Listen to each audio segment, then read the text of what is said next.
আল্লাহর নবী সাল্লাল্লাহু আলাইহি ওয়াসাল্লামের স্ত্রী আম্মা জান আয়েশা রাদিয়াল্লাহু তাআলা আনহা তিনি বর্ণনা করছেন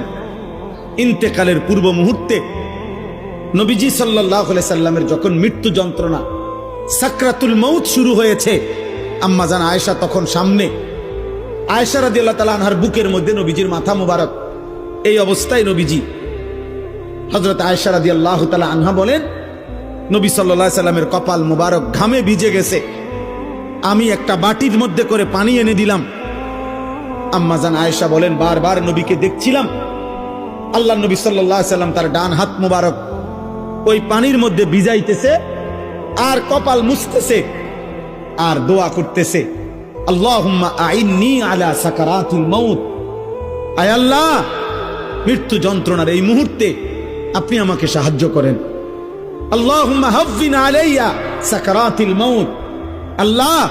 আমার মৃত্যু যন্ত্রণা সহজ করে দেন। এরপরে বলছেন, লা ইলাহা ইল্লাল্লাহ, আল্লাহ আপনি ছাড়া কোনো ইলাহ নাই, ইন্নালিল মাউতে সাকারাত, হায়